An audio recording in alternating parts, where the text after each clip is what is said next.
आउनुहोस् आज कुरा गरौँ सन् 2025 को दुईवटा हट टपिकको बारेमा। एउटा रवि बालेन र कुलमानको एकता अनि अर्को चाहिँ सनसनीपूर्ण रासोपाको समानुपातिक उम्मेदवारको बन्द सूचीको।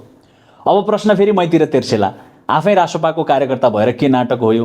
हो, यही फरक हो रासोपा कार्यकर्ता र अन्य दलका सदस्यहरूमा। हाम्रा नेता राजीव खत्रीले भने जस्तै हामी विवेकशील कार्यकर्ता हौँ। आफ्ना दलको नेता भनेपछि आची पनि मगमगाउने झोले होइनौँ। वर्ष 2025 मा सबैभन्दा बढी चर्चाको विषय बन्यो जेनजी अपराइजिङ। विश्वका विभिन्न देशमा युवाहरूको अत्यन्तै पृथक किसिमको आन्दोलन, विद्रोह र खबरदारी देख्न पाइयो। नेपालमा त यो विद्रोहले 27 घण्टामा शासन व्यवस्थालाई ध्वस्त पारिदियो। राजनीति र सरकारलाई आफ्नो पेवा ठान्ने नेताहरूलाई ज्यान जोगाउने हम्मे हम्मे पर्यो, जसले नेपालको राजनीतिक कोर्सलाई नयाँ सिराबाट सोच्न बाध्य पारेको छ र एउटा अभूतपूर्ण परिवर्तनको दिशामा नेपाल अघि बढिरहेको छ भन्दा फरक पर्दैन। वर्ष 2025 मा सबैभन्दा चर्चाको शिखरमा भएको अर्को विषय भनेको रवि बालेन र कुलमान बीचको एकता अनि रासोपाको दमदार उदय हो। जनताले आशा गरे जस्तै नयाँ र स्वतन्त्र शक्तिहरू एक भएर अबको चुनावमा होमिनुपर्छ भन्ने जनभावनालाई आत्मसात गर्दै निकै रोमाञ्चक र नाटकीय ढङ्गबाट बालेन र कुलमान रवि लामिछानेले नेतृत्व गरेको दल राष्ट्रिय स्वतन्त्र पार्टीमा प्रवेश गर्दै घण्टी चिन्हबाट चुनाव लड्ने परिस्थिति पैदा भयो। अर्को एउटा भुल्नै नसिक्ने विषय भनेको रवि लामिछानेको सक्रियता र त्याग हो, जसले बालेन शाहलाई रासोपाबाट आधिकारिक रूपमा प्रधानमन्त्रीको उम्मेद्वार बनाउँदै निर्वाचनमा होमिने निर्णय गर्यो। 35 वर्षदेखि प्रधानमन्त्रीको कुर्सीमा म्युजिकल चेयर खेलिरहेका केपी ओली, देउवा र प्रचण्डलाई रविको त्याग र बालेनको अदम्य साहसले गिज्जाइरहेको छ। यो एकता यति शक्तिशाली भयो कि एमाले र काङ्ग्रेस नै चुनावी गठबन्धनमा जाने चर्चा चलिरहेको छ। आफ्नो लाज लुकाउन ओलीहरू बालेन, कुलमान र रविको एकतालाई बाख्रा, स्याल र कुखुराहरूको एकताले बाघको शिकार गर्न नसक्ने कुतर्क गर्दैछन्।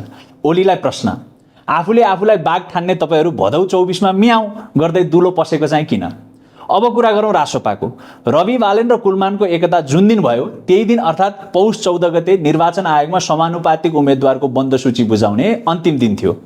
साँझ 6 बजेतिर सहमति पत्रमा हस्ताक्षर गरेर राति झन्डै 12 बजे रासोपाले आफ्नो बन्द सूची निर्वाचनमा बुझायो। यहाँसम्म देश र विदेशमा रवि लामिछाने, बालेन र कुलमानको एकताले उत्सव मनाउँदै थिए जनताहरू। तर 15 गते बिहान एकाएक माहौल फेरियो। जब रासोपाले निर्वाचन आयोगमा बुझाएको बन्द सूची सार्वजनिक भयो, म लगायत रासोपाको ठूलो कार्यकर्ता पङ्क्ति र आम जनमानस तीन छक परे। विरोधी पार्टी र तिनका झोलीहरूलाई त के चाहियो? गजबको मसालेदार कन्टेन्ट निस्कियो। पुराना दलभित्रको परिवारवाद, नातावाद, कृपावाद र नेपो बेबी ट्रेन्डको भयङ्कर विरोध गरेका हामीले आफ्नै दुखी र आक्रोशित हुनु स्वाभाविक हो। त्यसमाथि रासोपाले आन्तरिक लोकतन्त्रको सबैभन्दा सुन्दर परीक्षण प्रारम्भिक निर्वाचन मार्फत उम्मेद्वार छान्न जुन प्रयोग गरेको थियो त्यो पुरै फेल भयो भन्ने हामीलाई लाग्यो। बिहान आफ्नो क्लस्टरमा सर्वाधिक मत प्राप्त गरेको उम्मेद्वार बेलुका सूची बुझाउँदा लिस्टमै नपर्ने, यतिसम्म त ठिकै थियो। तर जब बन्द सूचीमा नवनेताका आफन्त, धनाढ्यका लाडला, जेनजी विद्रोह र रासोपाका लागि शून्य योगदान गरेका कलाकार, सोकल्ड अभियन्ता अनि बिचौलियाहरूको नाम लिस्ट पहिलो र दोस्रो नम्बरमा देखियो। त्यसले आम नेपाली जनतालाई पहिलो गाँसमा नै ढुङ्गा चपाएको महसुस गरायो। सामाजिक सञ्जालमा प्रश्नको बाढी नै आउन थाल्यो। के यसैको लागि थियो ऐतिहासिक भनिएको एकता? नयाँ र पुरानामा के फरक भयो त? जेनजी विद्रोहमा गोली खाने अस्पतालमा छटपटाइरहेका छन्। के योगदानका आधारमा धनाढ्यका छोराछोरीलाई समानुपातिक सूचीमा राखियो? यस्तो सूची बनाउनु थियो त प्रारम्भिक निर्वाचनको नाटक किन गरेको? यी प्रश्नहरू मेरा मात्र प्रश्न होइनन्, यी त तमाम नेपाली जनताका प्रश्न हुन्, जसले यसपटक घन्टीमा भोट हाल्छु भनेर मन बनाइसकेका छन्। यसको उचित जवाफ पार्टी र पार्टीको नेतृत्वले नदिई सुखै छैन। पार्टीका अधिकांश नेताले त्रुटि भएको स्वीकारेका छन्, तर गल्ती महसुस गरेर मात्रै हुँदैन, त्यसलाई सच्याउन जरुरी हुन्छ। पार्टी सभापति रवि लामिछानेले हिजो दिएको अभिव्यक्तिलाई आधार मान्ने हो भने पार्टीले कुनै अमूर्त व्यक्तिलाई बोकिराख्न आवश्यक नभएको र समानुपातिक सूचीमा भएको त्रुटि सच्चिने बताउनु भएको छ। सभापतिज्यू, हामीलाई, नेपाली जनतालाई तपाईँ र रासोपाप्रति ठूलो आशा र भरोसा छ। कृपया अबदेखि यस्तो गल्ती नदोहोरियोस्। यो देश यसपटक रासोपाको नेतृत्वमा बदलिन सकेन भने कहिल्यै बदलिनेवाला छैन। मलाई लाग्दैन कि यस्तो गन्जागोल सूची तयार गर्नमा रवि, बालेन र कुलमानको कुनै प्रत्यक्ष हात छ।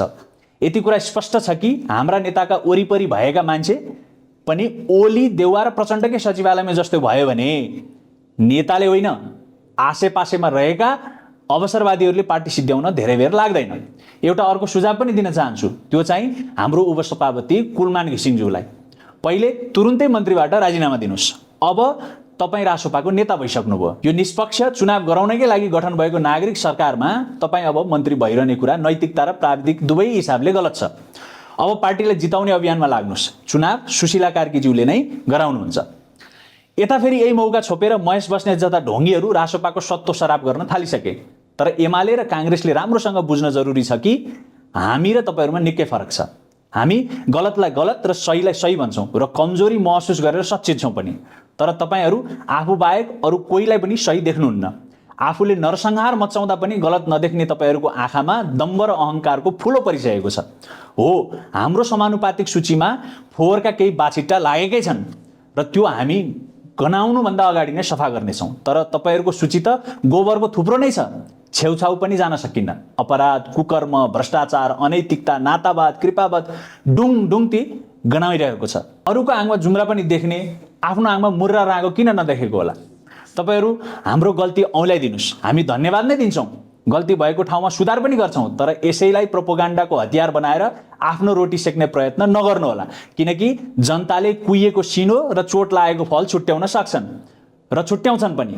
बालेन अबको प्रधानमन्त्री अनि रासोपा संसदको ठुलो दल बन्ने कुरामा कुनै शङ्का छैन।